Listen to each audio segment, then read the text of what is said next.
This is the land where Jesus lived. Much of it is rugged and harsh.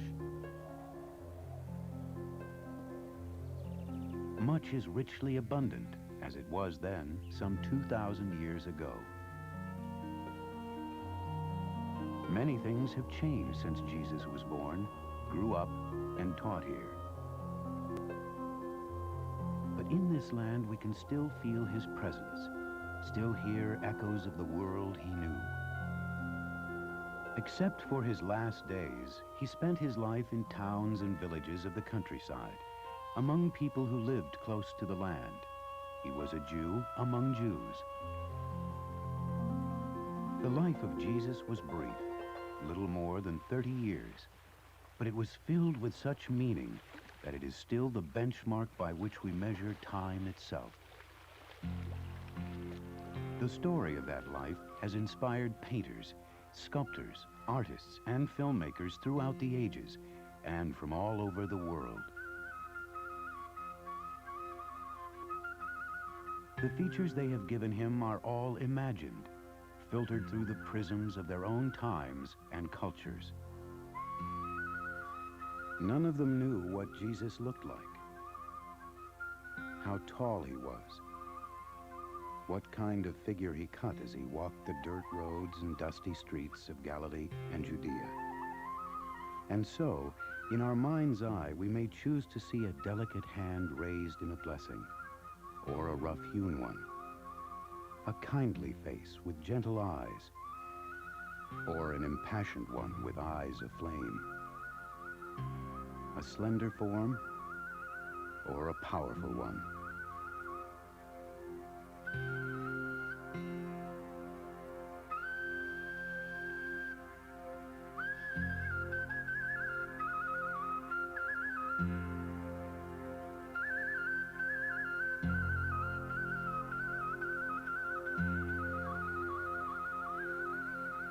No one in his own time drew his portrait or carved his likeness, for graven images were forbidden under Jewish law.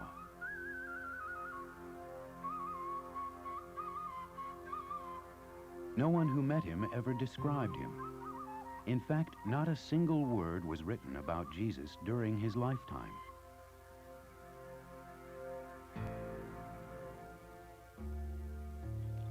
Almost all we know of his life comes from the pens of 4 inspired men who wrote long after his death. We know them as Matthew, Mark, Luke, and finally, John. They wrote in Greek, though Jesus probably spoke Aramaic, the language of his people. Each told the story a bit differently, but taken together, this quartet of plain yet vivid writings forms the most influential epic of all time. And the world in which this epic took place? Archaeologists labor to learn about it. They are discovering more and more every day, and much more knowledge still lies beneath the ground. This excavation close to Jerusalem has revealed an agricultural village. Scientists dig and sift through bits of pottery, glass, and metal to decipher what kind of village it was, and to understand what kind of people lived here when Jesus walked this land. But archaeology provides only some of the clues. More come from some of the people who live here now, still following ancient customs.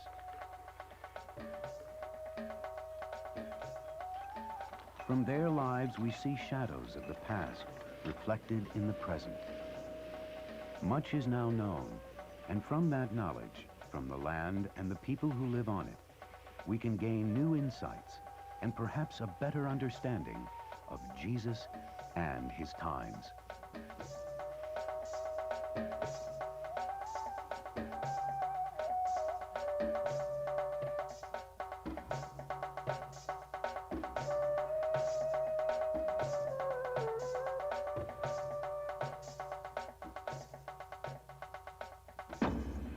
In those days, decree went out from Caesar Augustus that all the world should be enrolled. and all went to be enrolled, each to his own city. When the emperor spoke, people obeyed. From Rome, Caesar Augustus ruled a vast empire. It stretched from northern Europe into Greece, Asia Minor, North Africa, and the Middle East. The Mediterranean Sea was a Roman lake. On its eastern shore was the tiny land of Palestine. The ancient Greeks coined its name from the Philistines who once lived along the coast. Small as it was, Palestine was a strategic corridor between major political powers. All who sought to build empires had conquered and subdued this land. Assyrians, Babylonians, Persians, Alexander the Great, the Ptolemies of Egypt, the Seleucids of Syria. For more than 1,000 years, the land promised by God to the people of Israel had been a battleground. Now it was ruled by Rome. The mighty empire built by Caesar Augustus was financed by the most sophisticated system of taxation the world had ever seen. It was to implement this system that the emperor periodically ordered a census or enrollment. And Joseph also went up from Galilee, from the city of Nazareth, to Judea, to the city of David, which is called Bethlehem, because he was of the house and lineage of David, to be enrolled with Mary, his betrothed, who was with child.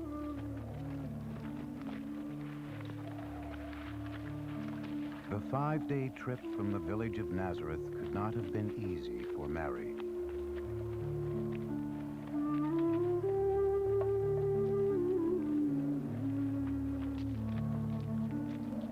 The sun burned down as they left northern Galilee and made their way south into the hills of Judea. They carried food and water with them. At night, tired and weary, Mary and Joseph probably rested under the roofs of hospitable strangers. The Jewish people were expected to welcome travelers into their homes. As she rode, Mary must have reflected on the extraordinary thing that had happened to her when she learned that her child would be unique. The angel Gabriel was sent from God to a city of Galilee named Nazareth, to a virgin betrothed to a man whose name was Joseph, of the house of David, and the virgin's name was Mary. And he came to her and said, "Hail, O favored one, the Lord is with you."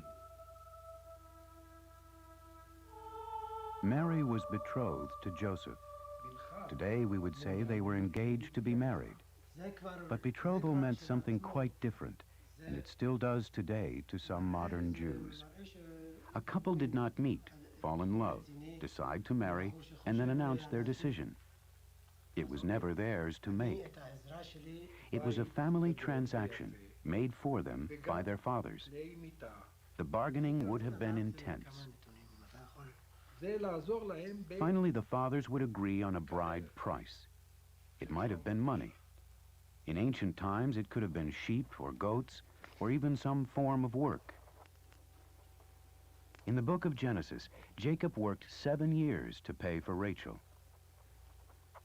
A girl may have been about 13 years old, a boy 16 or 17, though sometimes babies were betrothed while still in the cradle. Unless the couple were from the same village, they might never have met until the day of their betrothal. The agreement was formalized in a document called a ketubah. It contained a pledge that the bride would receive a set amount of money if she were widowed or divorced. Such documents are still common today. 2 witnesses sign the ketubah, but for the fathers, a handshake is enough. A betrothal, as binding as marriage, usually lasted about a year. Before they came together, she was found to be with child of the Holy Spirit, and her husband Joseph, being a just man and unwilling to put her to shame, resolved to divorce her quietly. Betrothal, like marriage, could end in divorce. A man simply gave a woman a certificate of divorce, like this ancient example. All he had to say was, "I divorce you." No judges, no lawyers, no public arguments, no grounds were needed. He would pay the ketubah pledge to provide for her until she married again. But if Joseph had accused Mary of adultery, the situation would have been quite different. He would have had to pay nothing, and she would have lived in shame forever. At worst, if adultery were proven, she could have been stoned to death. Not pelted with many small stones, but crushed instantly by one or two massive ones dropped from a great height. But as he considered this, behold, an angel of the Lord appeared to him in a dream, saying, "Joseph, son of David, do not fear to take Mary your wife, for that which is conceived in her is of the Holy Spirit. She will bear a son, and you shall call his name Jesus."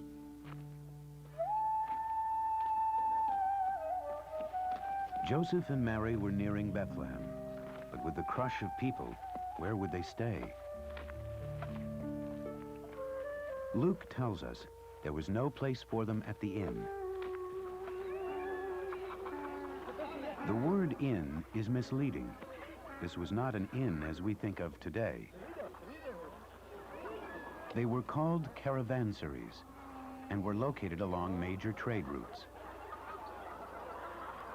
They had thick outer walls and secure gates for protection from bandits and marauders who roamed the surrounding hills. Think of a caravanserai as a biblical motel with first, second, and third class accommodations. The upper rooms were reserved for those who could afford them, probably the merchants in charge of caravans. For a little less money, the terrace in front of the upper rooms could be partitioned off with blankets or cloaks, offering some privacy.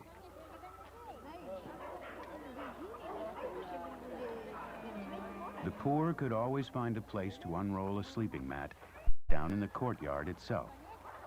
But that was among the camels and donkeys with their drivers, and on this night, the place must have been especially crowded. Certainly not a good place for Mary, who was close to giving birth.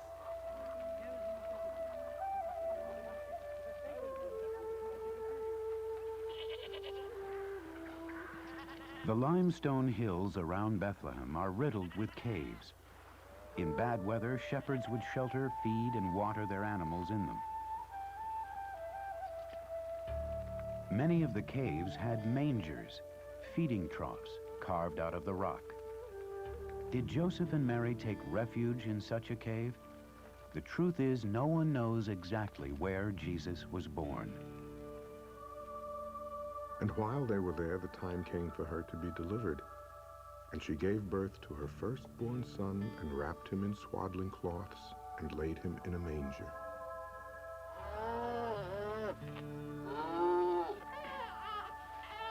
The newborn baby would have been washed, then rubbed with salt to prevent infection, then bound in swaddling cloths, long strips of linen to keep his body straight.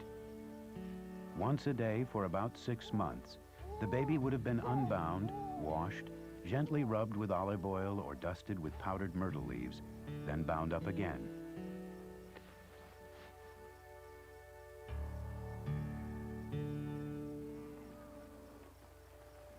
And in that region there were shepherds out in the field, keeping watch over their flock by night. These words of Luke tell us that the birth of Jesus did not take place in winter, when we celebrate Christmas. In the wet and cold of December, the height of the rainy season, the flocks were not out in the field, but sheltered. Shepherds still tend them much as they have done for thousands of years. Almost nothing has changed. It's a hard, lonely life. For 9 or 10 months, the shepherd lives outdoors with his flock. Using a language of special sounds and words, he leads them to forage and water. They are his livelihood, and he protects them with all his skill. He rescues the fallen from a rocky crevice. He carries the weak over his shoulder. And he will fight with other shepherds, if he has to protect his most precious resource, water. At night, he leads his animals into a stone-walled enclosure, a sheepfold, topped with thorns.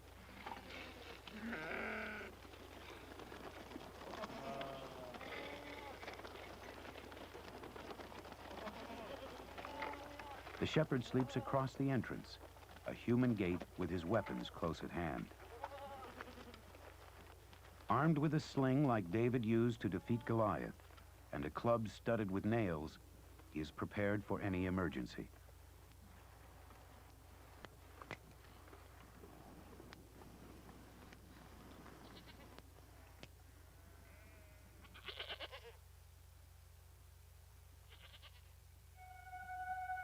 And an angel of the Lord appeared to them, and the glory of the Lord shone around them, and they were filled with fear.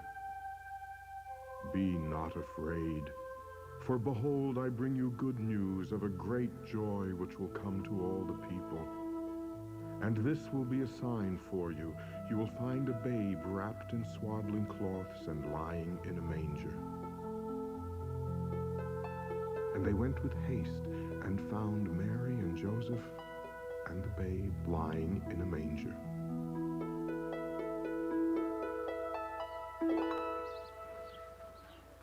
After 8 days, in keeping with the law of Moses as set down in Leviticus 12, the baby would have been circumcised, probably by his father.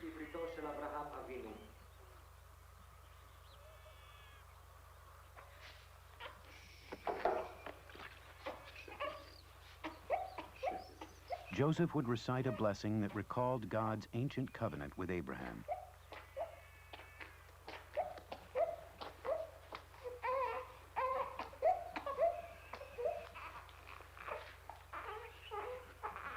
Blessed are you, O Lord our God, King of the universe, who has sanctified us with your commandments and has commanded us regarding circumcision. Then he would give the child his name.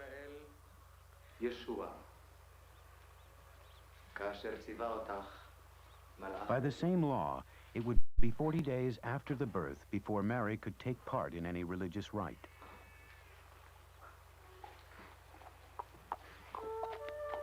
Then the couple journeyed 5 miles north to the temple in Jerusalem to present their son to the Lord.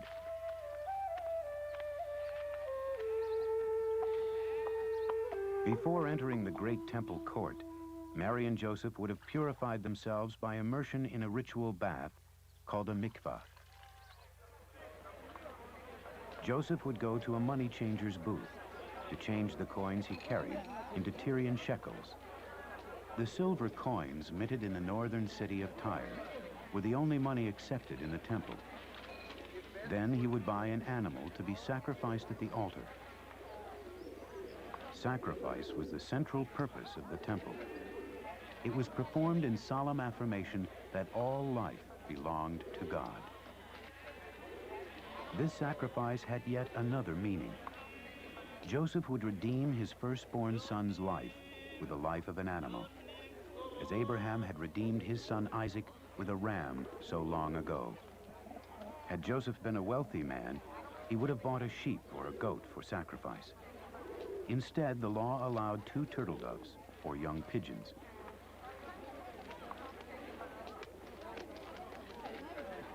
Whatever the animal, it was given to God in thanksgiving for the birth of the child. Now when Jesus was born in Bethlehem of Judea in the days of Herod the king, behold, wise men from the east came to Jerusalem, saying, Where is he who has been born King of the Jews? For we have seen his star in the east and have come to worship him. Wise men from the east, Matthew tells us. Later ages have called them kings and dressed them in finery. Their number has been guessed at anywhere from 3 to 12. They've even been given names: Gaspar, Melchior, and Balthazar. But all we are really told is that they came from the east, probably Arabia, Persia, or even India. They're also called magi, the root word for magician. They were soothsayers, seers, and astrologers, highly respected in their own lands. Such men watched the night sky for omens of important events. What was it that they saw to set them on their long journey? A comet? Halley's Comet passed close to the Earth in 12 BC. A supernova. No stargazer of the time recorded such a monumental event. A planetary conjunction? In 7 BC, Jupiter and Saturn were on the same sight line from the Earth 3 times and would have appeared exceptionally bright. But wasn't 7 BC 7 years before the birth of Jesus? Don't we measure time from when Jesus was born? In theory, yes. But in fact, our modern calendar wasn't invented until some 6 centuries later by a scholarly monk. Today, scientists calculate that he was off by about 7 years. There is yet another piece of evidence. We know that King Herod the Great, to whom the Magi were summoned, died in 4 BC. And we know that his death probably occurred 2 or 3 years after the birth of Jesus.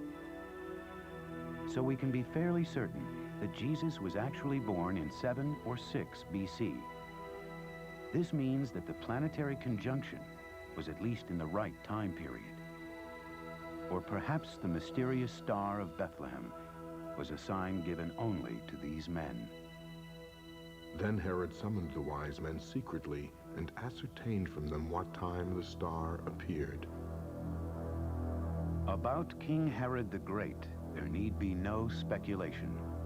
He is a well-documented historical figure. But if any portraits or sculptures were made of him during his lifetime, they no longer exist. Imagine his rage when these foreigners came asking about a new king of the Jews. Herod was king of the Jews, and he would stand for no other. Herod the Great had fought hard for his throne. His father had been governor of Idumea to the south, and a favorite of Julius Caesar. As a youth, Herod himself had held several posts under Roman rule. The second of his 10 wives was a princess from the ruling Jewish royal family. He was a master of political infighting. By the age of 35, he'd been named King of the Jews by the Roman Senate, thanks to the sponsorship of the world's 3 most powerful people: Mark Antony, ruler of Rome's eastern domain; his lover Cleopatra, Queen of Egypt; and Octavian, Julius Caesar's adopted son, then ruler of Rome's western domain. But Herod was king in name only. Before he could claim his throne, he had to take it from the puppet king who had been installed by a rival empire to the east. It took 3 years of bloody civil war and the help of Roman and Syrian troops, but he triumphed. Jerusalem was nearly destroyed in the final battle. Herod was not welcomed by his new subjects. It was stated in the book of Deuteronomy, "You may not put a foreigner over you." And many considered Herod a foreigner, an Idumean descended from traditional enemies of the Judeans. The Idumeans had been converted to Judaism by force a century earlier, but were still distrusted by many. Herod began his reign by ordering the execution of hundreds of influential people, including most of the ruling council, called the Sanhedrin. He went on to confiscate their vast estates and whatever of their wealth he could seize. He imported a new aristocracy, wealthy Jews from Babylon, Alexandria, and other parts of the Roman world. People who would owe him their allegiance.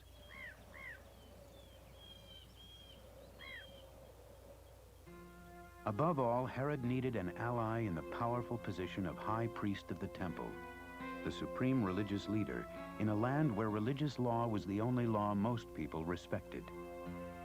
The kings of the Jewish dynasty before him had taken that office for themselves, but Herod knew that he could never take that step.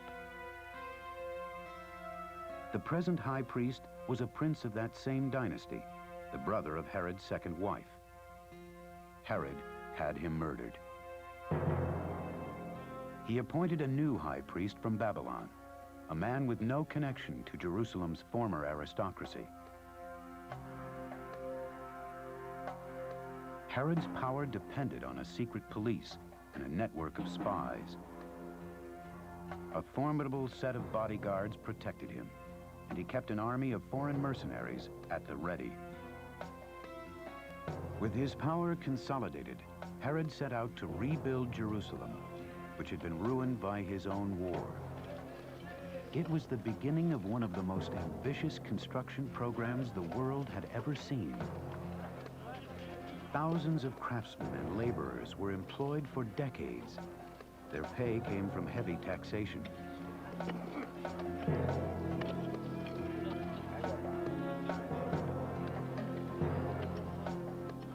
The city walls were rebuilt. A new fortress loomed over the old temple, overshadowing it with Roman majesty. He called it the Antonia, in honor of Mark Antony. There was a Roman-style theater and a hippodrome for chariot races, athletic competitions in the nude, and games of life and death combat, all deeply offensive to Jewish sensibilities. His own home, a fortified palace in the elite upper city of Jerusalem, dwarfed the mansions already there. Outside Jerusalem, the pace of construction was no less hectic. Throughout his kingdom, he erected monuments, gardens, Roman baths, aqueducts, and paved roads. And he built many opulent palaces for himself all across the land. One was in the crater of this volcanic-looking mountain, but this is no volcano. A nearby hill was partly demolished for material to create a smooth, steep cone, unscalable by any enemies. There was only one way up, a stone staircase inside the mountain. The path coiling up the side is a modern addition. Within the crater was a huge palace with colonnaded courtyards and expansive grounds. There was enough food and water to support an army for months. He called this complex Herodium in honor of himself. It was but one in a chain of fortresses protecting Judea's southern and eastern borders. Another link in that chain was the impregnable Masada. Here on an isolated rock rising some 1,300 feet above the Dead Sea, Herod had not one, but two luxurious palaces. Around the rim of the mesa was a heavy casement wall, so wide that it contained rooms. On the northern tip was Herod's personal retreat, the Hanging Palace. It was built on 3 levels, cut into the face of the sheer cliff. Atop was the main palace, complete with Roman-style baths. Below were colonnaded pavilions, dining rooms, and lounging areas. To provide water for the complex, dams were built in 2 nearby ravines. Water was led through channels to a cistern holding 10.5 million gallons. Slaves carried the water to the top, jar by jar. In this lofty retreat, Herod could live in luxury, safe from any attack.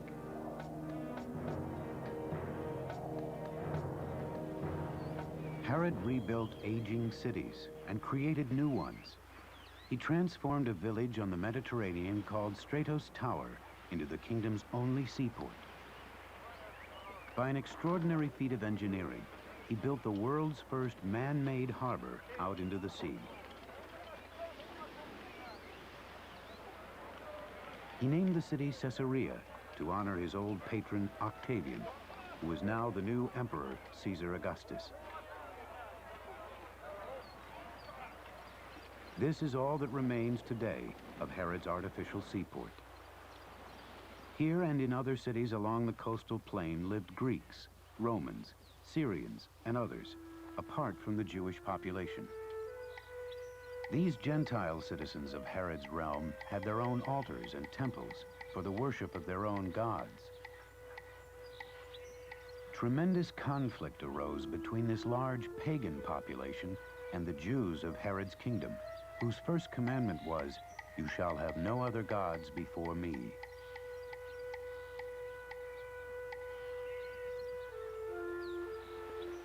But even Herod could never allow pagan altars in Jerusalem. Here he gave the Jewish people a monument that would surpass any other in the world. More than a decade before the birth of Jesus, Herod started to rebuild the temple, the very heart of Jewish religious observance. He wanted to outdo the legendary Temple of Solomon, destroyed some 5 centuries earlier, and later replaced with a modest structure.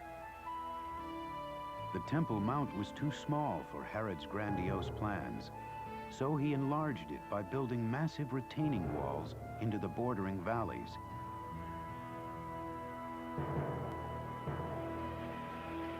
These stones are all that remain of the wall that supported the western side of the temple's immense outer courtyard. Each weighs several tons. They were quarried as rounded pillars, then rolled to the Temple Mount before being cut square and hoisted into place. The site remains sacred to Jews to this day. Still, Herod knew he was hated and resented by many. An assassin's knife was an ever-present danger. Even some of Herod's sons plotted to kill him, so he had several of them executed. As he aged, he saw enemies everywhere. A change in Rome might mean the end for him, fighting off an invasion like the one he himself had once led. Any popular revolt, any charismatic leader could unite the people against him. His power was all he had. The Herod the wise men met was an aging tyrant, sick in mind and body, enraged at their talk of some other king of the Jews. And he sent them to Bethlehem, saying, "Go and search diligently for the child, and when you have found him, bring me word, that I too may come and worship him." When they had heard the king, they went their way, and lo, the star which they had seen in the east went before them, till it came to rest over the place where the child was.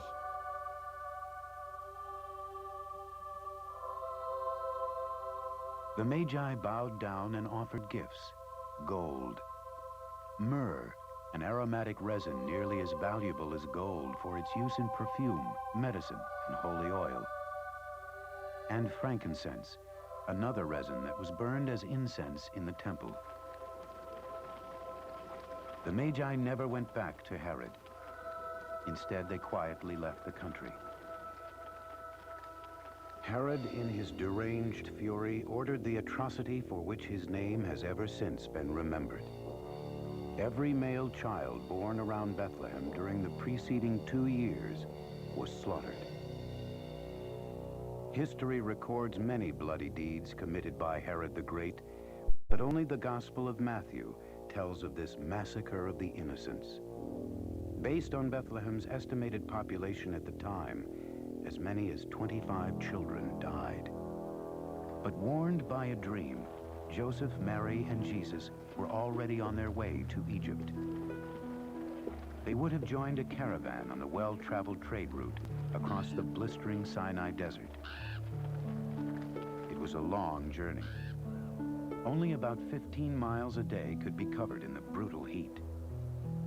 Every so often they would rest at a desert caravanserai that catered to merchants. Where exactly did they go in Egypt? It might have been in the lush land of Goshen on the Nile Delta, or as far south as Memphis. There were many large, well-established Jewish communities throughout Egypt, dating back to the first terrible exile when the Babylonians conquered Judea. The largest one was in Alexandria, a bustling port city of about 1 million people. It might have looked something like this. Alexandria had boasted one of the greatest libraries of the ancient world, and a mighty lighthouse, the Pharos, towered over its harbor. Here Joseph could have found work as a carpenter and a community in which his family would be welcome. Wherever the family settled, it was a far cry from Nazareth. But when Herod died, behold, an angel of the Lord appeared in a dream to Joseph in Egypt, saying, "Rise, take the child and his mother and go to the land of Israel, for those who sought the child's life are dead." Herod died in the year that we call 4 BC in his winter palace at Jericho. His funeral was spectacular. The long cortege included his family, bodyguards, musicians, professional mourners, and a well-paid army.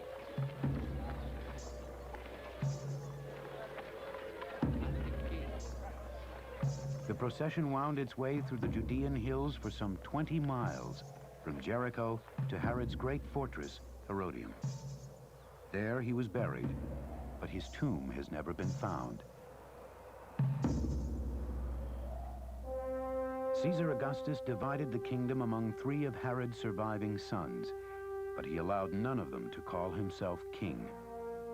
Rome wanted no more kings of the Jews. Herod Antipas was made tetrarch, or ruler, over Galilee and Perea, Philip over Batanea and Trachonitis. Archelaus received the rich but troublesome lands of Samaria, Judea, and Idumea. Archelaus was as brutal as his father, but possessed none of his father's political skills. Within a month, an uprising began around Jerusalem that climaxed in riots during the Passover week. It was viciously put down by Syrian troops called in by Rome.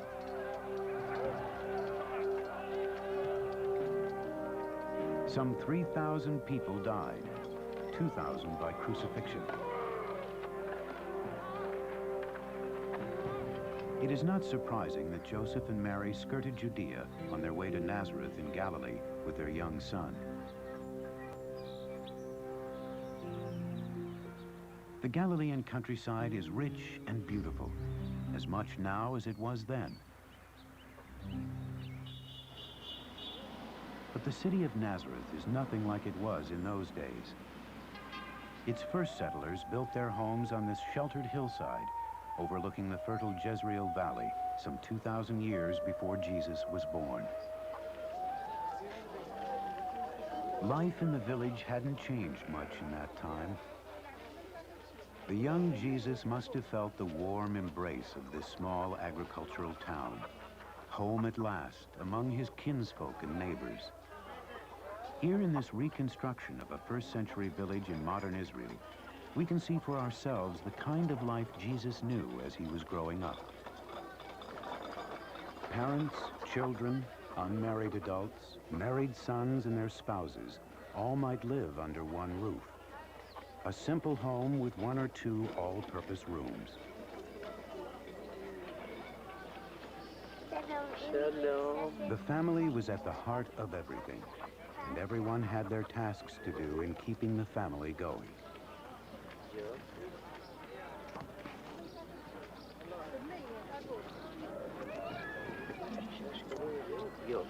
Shalom. Small children, boys and girls alike, helped their mothers with the dawn-to-dusk labor of running and maintaining the household.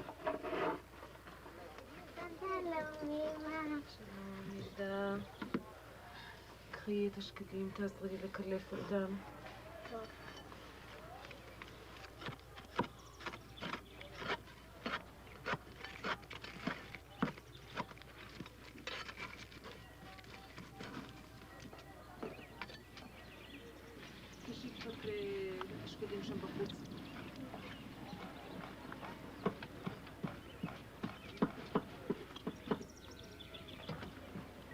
The kitchen was a portable clay oven, some pottery and utensils. People worked outdoors as much as they could.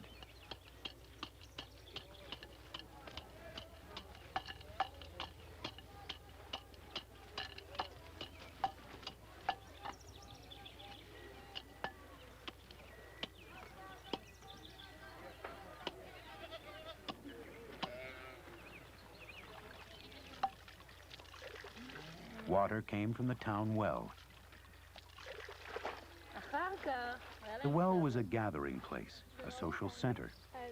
Every woman in town would have to make several trips a day to draw water for cooking, washing, and other household uses.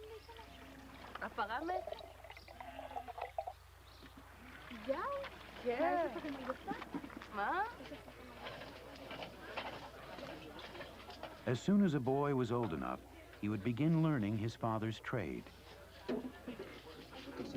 Nazareth was known as a village of carpenters. Joseph was one of many who practiced this highly respected trade.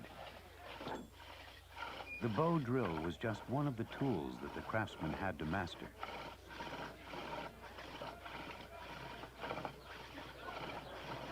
His work probably included making doors to be hung on leather hinges, carts with spoked wheels, olive wood plates for the table, and farm tools such as this plow.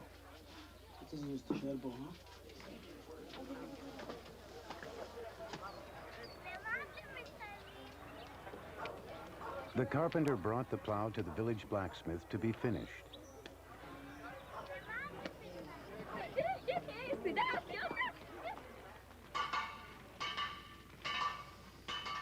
The two craftsmen often collaborated in making tools.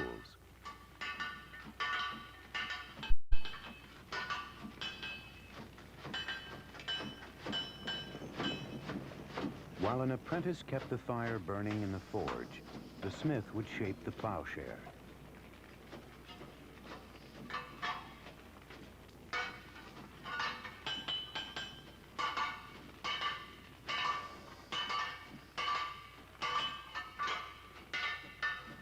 This shallow plowshare is for use in rocky soil. Softer soil called for a longer, deeper one.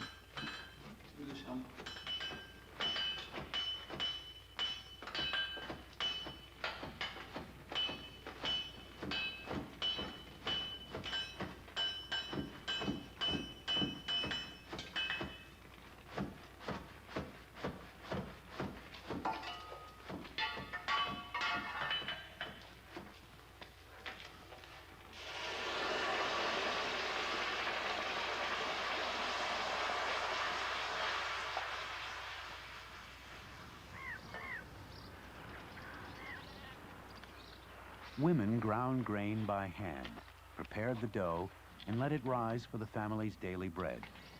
Some baking was done in small clay ovens, but a village the size of Nazareth probably boasted a community oven where women brought the loaves to be baked.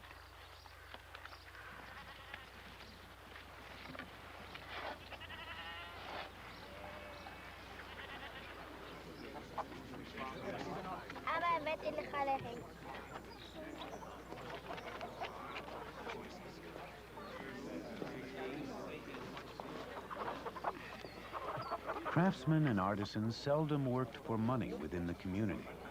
A potter might trade his wares for fresh poultry, a carpenter for a fine basket. The system of barter was the basis of village economy.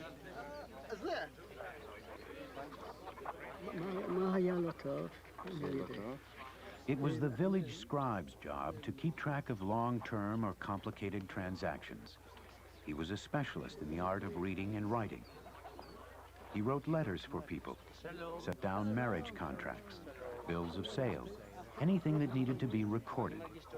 And it was from such a man that Jesus would have learned to read and write.